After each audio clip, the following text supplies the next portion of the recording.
Everyone, आज हम लोग बात करेंगे महात्मा गांधी की क्रांति की योजना एवं उनके प्रस्ताव के बारे में, जो कि महत्वपूर्ण एक क्रांति थी और ये गांधी जी से जुड़ी हुई थी। तो आप सभी का हमारे चैनल में स्वागत है। सबसे पहली बात, भारत छोड़ो आंदोलन के प्रस्ताव पर विचार करने के लिए 24 जुलाई 1942 ईस्वी को कांग्रेस कार्य समिति की बैठक वर्धा में हुई, जिसमें गांधी जी ने प्रस्ताव पर अपनी सहमति को प्रकट करते हुए एक प्रस्ताव पारित करके अंग्रेजों को विचार करने का मौका दिया। और प्रस्ताव में कहा गया कि भारत में जो घटनाएं घट रही है उनसे यह धारणा पुष्टि होती जा रही है कि भारत में ब्रिटिश शासन का अंत तो शीघ्र होना ही चाहिए। यदि अंग्रेज स्वेच्छा से कांग्रेस की अपील पर ध्यान नहीं देते हैं तो कांग्रेस को अपनी अहिंसात्मक शक्ति का अनिच्छापूर्वक उपयोग करने को बाध्य होना पड़ेगा। परंतु इस प्रस्ताव का अंग्रेज पर कोई प्रभाव नहीं पड़ा।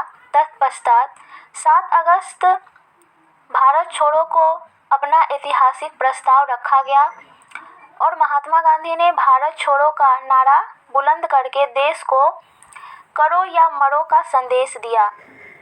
यहीं पर महासमिति ने अंग्रेजों भारत छोड़ो का प्रस्ताव को पारित किया और प्रस्ताव पारित होने के बाद महात्मा गांधी ने 140 मिनटों तक भाषण दिया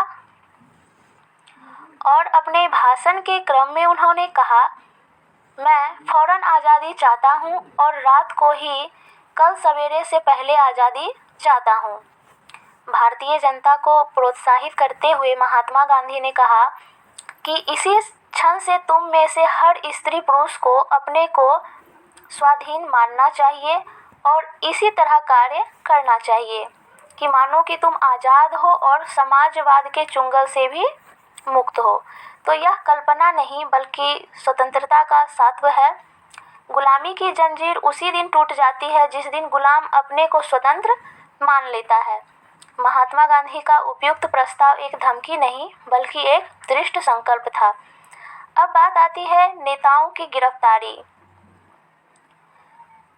भारत छोड़ो आंदोलन में नेताओं की गिरफ्तारी एक महत्वपूर्ण भूमिका निभाती है, क्योंकि जिस प्रकार महात्मा गांधी आंदोलन करने को कृत संकल्प में थे, उसी प्रकार सरकार भी आंदोलन को दबाने के लिए पहले से ही संकल्प किए बैठे थे।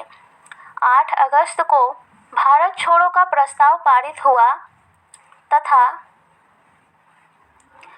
8 अगस्त को भारत छोड़ो का प्रस्ताव पारित हुआ तथा 9 अगस्त को महात्मा गांधी सहित सभी प्रमुख नेताओं को गिरफ्तार कर लिया गया, परंतु प्रांतों की कांग्रेस समिति अवैध घोषित कर दी गई। अब बात आ जाती है क्रांति का प्रारंभ कैसे हुआ। तो सबसे पहले ब्रिटिश सरकार द्वारा प्रमुख नेताओं की गिरफ्तारी की खबर जो है वह बिजली की तरह संपूर्ण देश में फैल गई और संपूर्ण देश में जनता स्तब्ध रह गई। अपने प्रिय नेताओं की गिरफ्तारी से सरकारी दमन के चलते जनता में विद्रोह की भावना और भी जागृत हो उठी। जनता अधीर हो उठी तथा संपूर्ण देश में जन विलप प्रारंभ हो गया। सभी बड़े बड़े नेता गिरफ्तार हो गए। फिर भी गांधी जी के करो या मरो के सिद्धांत ने उनका नेतृत्व किया और जगह जगह सभाएं हुई, हड़ताल की गई तथा लोगों ने सरकारी संपत्ति को लूटना एवं बर्बाद करना भी प्रारंभ कर दिया।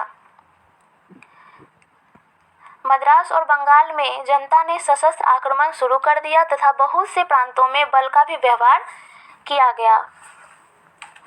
तो इस प्रकार हमारा भारतीय राष्ट्रीय आंदोलन के इतिहास में सन 1942 ईस्वी के भारत छोड़ो आंदोलन का एक महत्वपूर्ण स्थान है और इस आंदोलन ने ब्रिटिश सरकार की बहुत बड़ा धक्का पहुंचाया तथा ब्रिटिश सरकार यह स्पष्ट रूप से समझ गई कि अब उसका भारतीय भूमि पर अधिक दिनों तक टिकना संभव नहीं है, क्योंकि आज़ादी के बावले और दीवाने भारतीय इतिहास हासिल करने हेतु हर तरह की कुर्बानी देने को तैयार हैं।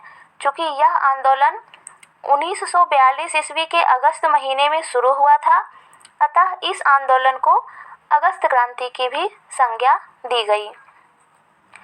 अगर हम बात करें भारत छोड़ो आंदोलन के कारण के, तो अनेक कारणों रहे हैं। प्रो के वर्मा के शब्दों में अगर कहा जाए तो उन्होंने कहा है कि यदि हम संसार की क्रांतियों का अध्ययन करें तो हमें यह मालूम होता है कि वे एकाएक पैदा नहीं हो जाती। उनके अधिकांश कारण पूर्ववर्ती होते हैं। देखने में तो ऐसा लगता है कि वातावरण शांत है, लेकिन भीतर ही भीतर आग सुलगती रहती है और उपयुक्त अवसर पाकर वह विस्फोट की भांति फूटकर क्रांति का रूप धारण कर लेती है। सन 1942 ईस्वी की क्रांति के संदर्भ में उपयुक्त कथन सारे सत्य हैं और इस क्रांति के भी कई पूर्ववर्ती कारण रहे हैं। तो इस तरह से हमारा भारत छोड़ो आंदोलन शुरू हुआ था और यह हमारे भारतीय इतिहास का एक महत्वपूर्ण हिस्सा है।